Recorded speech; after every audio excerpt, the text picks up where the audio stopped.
Yesus itu kudus bukan karena kekudusan dari Maria. Sampai di situ ya.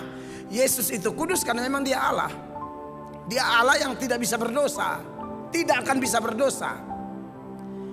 Memang dalam cerita itu memang Tuhan pakai Ibu Maria. Andai kata Tuhan pakai yang lain pun tetap Yesus, tetap Allah dengan hakikatnya, dengan sifat-sifatnya, penuh kasih, penuh kuasa, penuh keadilan dan kesucian. Jadi Yesus suci bukan karena kontribusi Ibu Maria. Yesus suci karena memang dia Allah dan dipertegas bahwa Maria itu mengandung dari Roh Kudus. Jadi kesucian Yesus bagi pandangan Protestan tidak turun dari Ibu Maria, sama sekali tidak.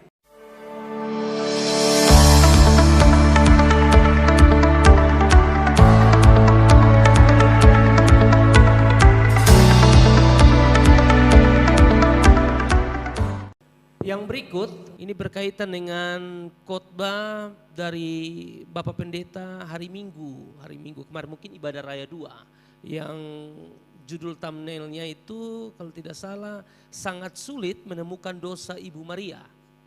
Lalu ada komentar yang masuk dan mengatakan Bunda Maria itu terbebas dari dosa asal. Karena Bunda Maria dipilih Allah untuk menjadi ibu Tuhan kita Yesus Kristus. Jika Bunda Maria berdosa, maka Yesus yang dilahirkan Bunda Maria juga berdosa. Lalu yang berikut dia bilang umat Katolik bukan menyembah Bunda Maria, tapi menghormati Bunda Maria sebagai ibu Tuhan kita Yesus Kristus Sang Juru Selamat. Baik, terima kasih buat kawan yang sudah respon di channel saya hargai. Anda merespon, saya lihat Anda, minta maaf ya. Cara respon Anda sedikit lebih baik dari yang tanpa wajah tadi. Ya keren, thank you banget. Gini bro, ya itulah pandangan teman-teman Katolik bahwa Ibu Maria bebas dari dosa asal atau original sin. Sekali lagi, itulah pandangan teman-teman Katolik. Nah kami tidak. Boleh dong? Anda pegang ini, kami tidak. Boleh tidak? Boleh kan? Hak asasi kan? Nah saya boleh dong. Kami tidak. Tapi kami bukan hanya berdasarkan pada hak asasi manusia. Sekali lagi kami selalu back to the Bible. Kembali kepada Alkitab. Bahwa kalau Anda bilang, oh konsekuensi kalau Ibu Maria berdosa, maka bahwa Yesus juga berdosa. Oh, Yesus itu kudus bukan karena kekudusan dari Maria. Sampai di situ ya. Yesus itu kudus karena memang dia Allah. Dia Allah yang tidak bisa berdosa. Tidak akan bisa berdosa. Memang dalam cerita itu memang Tuhan pakai Ibu Maria. Andai kata Tuhan pakai yang lain pun tetap Yesus, tetap Allah dengan hakikatnya, dengan sifat-sifatnya, penuh kasih, penuh kuasa, penuh keadilan dan kesucian. Jadi Yesus suci bukan karena kontribusi Ibu Maria. Yesus suci karena memang dia Allah dan dipertegas bahwa dia Maria itu mengandung dari Roh Kudus. Jadi kesucian Yesus bagi pandangan Protestan tidak turun dari Ibu Maria, sama sekali tidak. Ibu Maria benar-benar hamba Allah, alat dalam tangan Tuhan. Lalu dasar kitab suci yang menyatakan Ibu Maria berdosa, saya pikir saya sudah munculkan dalam khotbah itu. Tapi puji Tuhan Anda tanya lagi. Sekali lagi ini pandangan Protestan, kita saling menghargai. Silakan pertahankan Anda punya, kami pertahankan kami punya. Tapi sekali lagi kata mbak kawan, jangan ditipu oleh setan seolah-olah ini jadi masalah besar. Nikmatin aja. Kalau rasa itu benar, pegang. Nanti kan di pengadilan akhir kita tanggung jawab semua. Kan gitu kan. Tapi kalau kami memang tidak berani, kalau out of Bible itu kami takut sekali. Kami tidak pakai dasar lain. Pandangan ini itu, tidak. Firman Allah. Karena firman itu pelita bagi kaki kami dan terang bagi jalan-jalan kami. Secanggih apapun seorang pendeta berkhotbah dengan sistematika berkhotbahnya, dengan referensi-referensinya yang kuat. Tapi kalau out of Bible kami kanter. Kami tolak. Karena sekarang ada sesat pikir begini, asal nama besar pasti benar. Itu tidak jaminan. Benar atau tidak Alkitab bukan nama besar. Makanya kami pegang teladan dari jemaat di Berea. Itu yang khotbah Paulus. Paulus pintarnya luar biasa. Dipimpin Roh Kudus, petobat sejati. Tetapi dia khotbah orang teliti loh. Itu baru jemaat. Perhatikan kisah 17 ayat 11.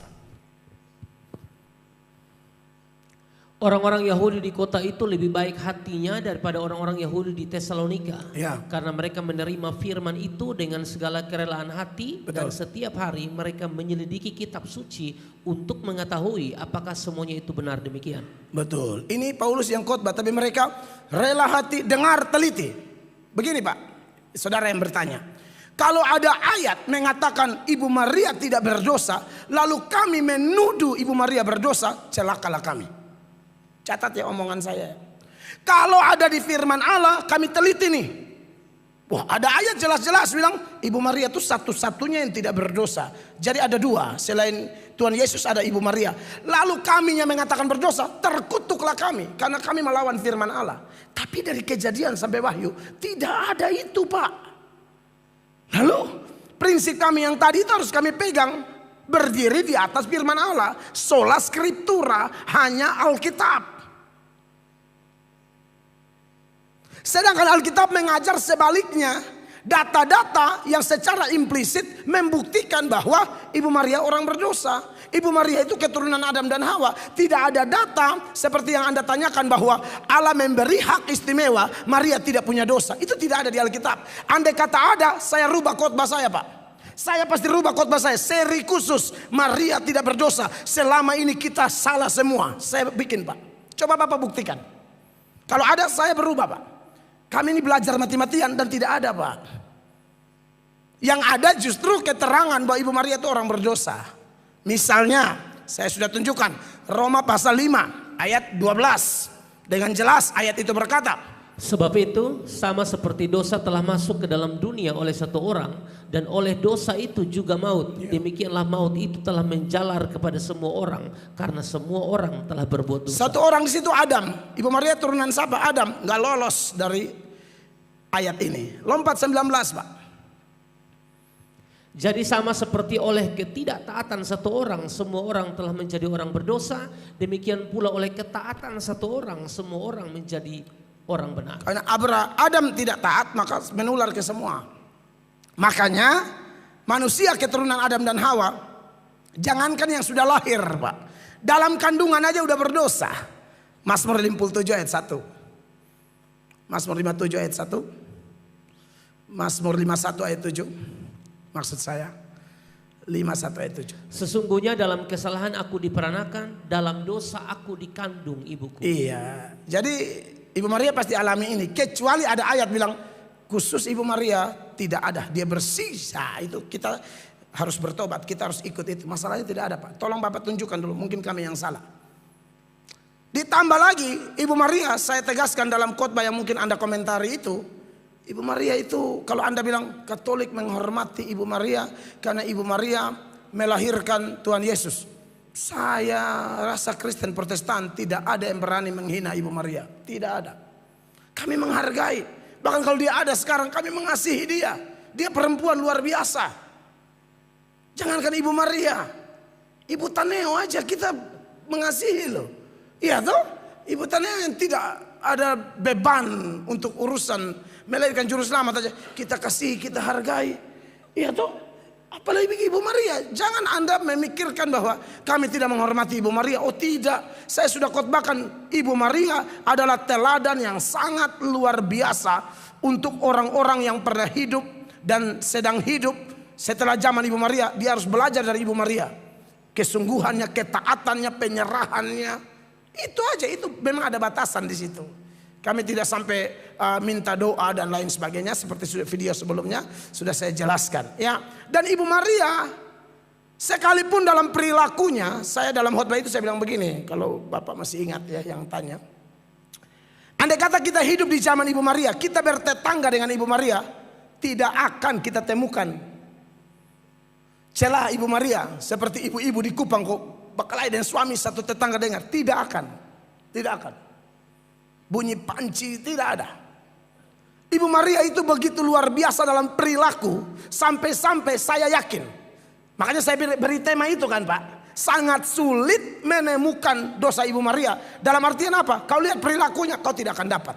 Tapi dia tuh orang luar biasa. Dia sadar dia keturunan Adam dan Hawa. Makanya dalam nyanyiannya di Lukas 1, 46, 47 itu. Inilah contoh orang yang rendah hati dan luar biasa. Disinilah kami menghormati dan mengagumi beliau. Perhatikan. Lalu kata Maria, jiwaku memuliakan Tuhan dan hatiku bergembira karena Allah juru selamat. Iya. Hatiku bergembira karena apa? Allah juru selamat. Dia memang gali Allah sebagai apa? Juru selamat. Juru selamat itu apa? Penebus dosa. Berarti dia orang berdosa. Itu aja udah cukup. Ibu Maria itu orang berdosa. Makanya dia butuh juru selamat. Hanya orang berdosa yang menyebut Allah juru selamat. Orang tidak berdosa harusnya dia jadi juru selamat. Oleh karena itu dasar kami Pak. Jadi Ibu Maria, kalau ada ayat bahwa dia tidak berdosa atau dia beri hak istimewa, tolong tunjukkan kepada kami. Sejauh ini tidak ada yang kami temukan di kitab suci. Sekali lagi itulah Protestan, apa-apa Alkitab, sola scriptura. Tuhan berkati Pak. Yang berikut ini juga lagi viral ya, berkaitan dengan khotbah Bapak Gembala berkaitan dengan bahasa roh. Aduh kenapa lagi ini, aduh Itu saya di nih. YouTube, di TikTok, hampir semua media sosial itu menayangkan ini. Mereka potong lalu mereka posting. Saya bilang apa Bagaimana? di sini, saya suka khotbah kadang-kadang lupa ya. Apakah Untung ada pendeta- media sosial.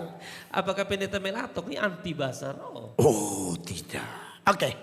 Memang beberapa khotbah saya juga sudah banyak yang WhatsApp saya teman-teman pendeta yang bertanya-tanya, Pak Mel gimana nih video Pak Mel nih, kayaknya Pak Mel nyerang bahasa roh gitu kan. Saya bilang nonton kembali videonya ya. Saya itu yang saya serang, yang pertama yang paling saya serang tuh bahasa roh palsu. Kok ada bahasa roh palsu Pak? Ada. Jangankan bahasa roh, Mesias ada Mesias palsu.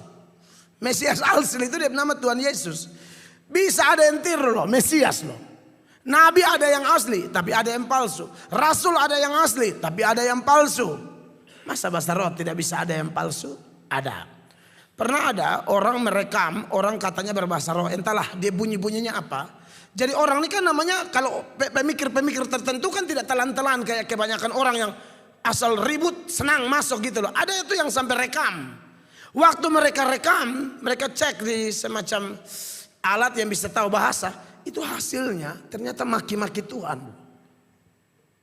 Maki-maki Tuhan, ini fatal kan? Kalau ternyata bahasa-bahasa roh pikir bahasa roh atau maki Tuhan Allah. Dan ada yang mirip dengan penyembahan berhala, bahasanya penyembahan berhala di suku-suku terasing tertentu di pedalaman Afrika, mirip sekali. Makanya di situ harus hati-hati tuh kecolongan. Yang kedua, yang saya serang itu adalah yang tiru meniru. Jadi jemaat tiru pemimpin pujian tiru pendeta. Jadi satu gereja sama semua. Ini kan tidak dibenarkan. Hari Pentakosta itu beda semua. Ya, beda semua tapi orang mengerti. Yang terjadi hari-hari ini sama semua. Dan orang tidak mengerti. Berarti ada yang salah di situ. Lalu yang lain lagi, yang sering terjadi. Alkitab suruh jangan larang orang bahasa roh. Ini ada di Kisah 14 ayat 39. Jangan larang, ya. Kisah 1 Korintus 14 ayat 39. Perhatikan ayat ini. Karena itu saudara-saudaraku, usahakanlah dirimu untuk memperoleh karunia untuk bernubuat, dan janganlah melarang orang-orang berkata-kata dengan bahasa roh. Jangan larang. Kalau bahasa rohnya benar, tidak boleh larang. Tetapi sebelum Paulus memberi perintah supaya jangan ada yang melarang orang berbahasa roh, sebelumnya dia sudah buat aturan. Nah, aturan ini yang dilanggar saya lihat hari-hari ini. Misalnya bahasa roh satu gereja rame-rame. Sudah rame-rame sama semua dan semua tidak mengerti.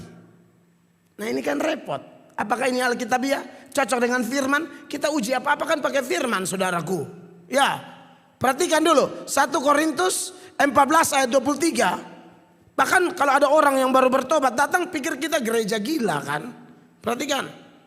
Jadi kalau seluruh jemaat berkumpul bersama-sama dan tiap-tiap orang berkata-kata dengan bahasa roh, lalu masuklah orang-orang luar atau orang-orang yang tidak beriman, tidakkah akan mereka katakan bahwa kamu gila? Itu dia. Jadi sebenarnya Anda harus bersyukur dengan pengajaran saya. Saya hanya berusaha mengingatkan kembali, ikut aturan Alkitab supaya orang mau rencana bertobat baru masuk di situ. Kau 2 orang, 3 orang rame-rame, tiki-taka. Jadi sama kayak sepak bola Belanda atau Barcelona, tiki-taka. Begitu. Padahal kalau ikut aturan harusnya tidak rame-rame, 1 demi 1. Ya, 27. Jika ada yang berkata-kata dengan bahasa roh, biarlah 2 atau sebanyak-banyaknya 3 orang. Paling banyak 3 orang deh, jangan sampai sama. Seorang demi seorang, dan harus ada seorang lain untuk menafsirkannya. Anda lihat ya, seorang demi seorang, 1 demi 1. 3 tidak boleh serentak, nanti pusing kita. Baru 3 aja serentak kita pusing, apalagi 400. Oke, saya ngomong tidak asal bunyi. Memang mungkin gaya khotbah saya aja yang orang pikir, dia ini sombong apa. Tidak, saya ngomong Alkitab aja, memang muka sebegini, lu mau begini apa? Lalu disuruh satu-satu. Pak Eka dulu, bahasa roh sudah. Kalau dapat toh, lalu ternyata Nelson tafsir. Itu Om Serit. Siapa mau tafsir sudah. Pak Elvis tafsir. Misalnya, toh. Lalu Pak Budi Yohanes yang paling ketua itu biasa bahasa rohnya lebih tinggi. Iya kan? Nanti panggil Ade Pale yang tafsir. Kan gitu. Itu loh aturannya. Tapi masih ada lanjut lagi. Tapi ternyata Pak Eka bahasa roh tapi Nelson tidak bisa tafsir. Bagaimana? Pak Eka harusnya diam. Pak Eka pakai saja dengan hubungan pribadi Pak Eka dengan Tuhan. Boleh Pak. Boleh, bukan tidak boleh. Saya tidak anti bahasa roh. Bahasa roh masih ada Pak. Kita hanya belajar. Saya lihat gereja ini kacau. Mungkin Tuhan baik, Tuhan munculkan orang-orang kayak kami ini supaya kasih lurus. Tapi itulah kalau orang bikin terobosan biasanya dianggap aneh. Padahal cek dulu kita isi khotbah apa. 28 kalau tidak bisa tafsir. Jika tidak ada orang yang dapat menafsirkannya, hendaklah mereka berdiam diri dalam pertemuan jemaat dan hanya boleh berkata-kata kepada dirinya sendiri dan kepada Allah. Jangan bikin aneh-aneh di sini. Lu omong diam. Lu diam. Tapi berbahasa roh kan. Kontak sama Tuhan. Karena kalau setelah ditafsirkan jadi nubuat berguna bagi banyak orang. Tidak bisa ditafsirkan, membangun diri. Jadi jangan larang orang bahasa roh juga. Jadi kalau ada jemaat di sini dapat bahasa roh, silakan pakai. Tapi lu cek itu sama dia Om Oni punya atau tidak. Kalau sama, saya curiga kalian tuh memang tukang baca cerita. Akhirnya lama-lama sama gitu loh. Bahasa rohnya bunyi lah onita patah. Berarti ada yang dicurigai dong. Gitu ya, cabang oibufu kan begitu. Ya ini contoh saya memang kadang-kadang dalam hal itu bercanda.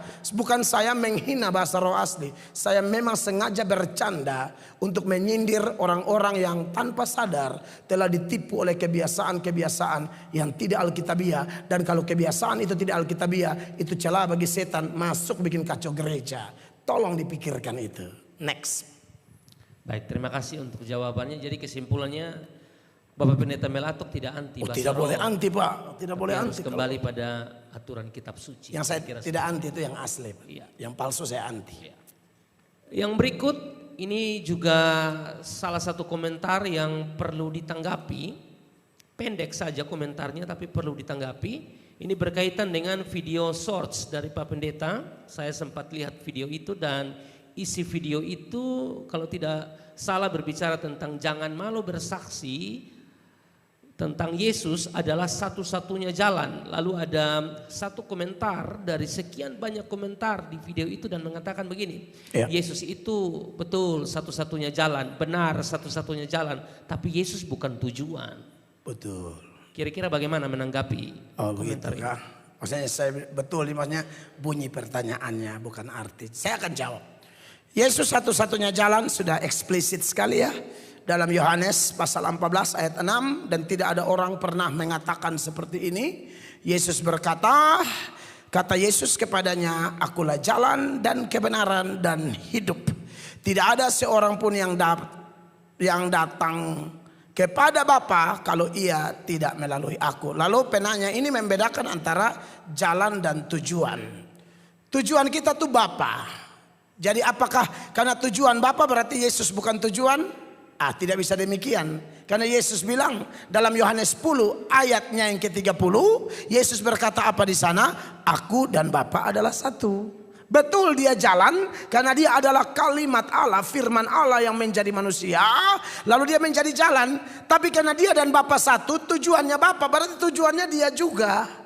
Makanya sebelum dia naik ke sorga, dia kasih ingat itu murid-murid. Beberapa kan ragu-ragu tuh. Yesus bilang, hei, segala kuasa sudah diberikan kepadaku. Dunia akhirat, berarti dia bukan hanya jalan, dia tujuan dong. Makanya di dalam Matius 28 itu, mulai ayat 17, dikatakan demikian. Ketika melihat dia, mereka menyembahnya, tetapi beberapa orang ragu-ragu. Ada yang ragu-ragu tuh, Yesus tegaskan supaya hilang keraguanmu. 18.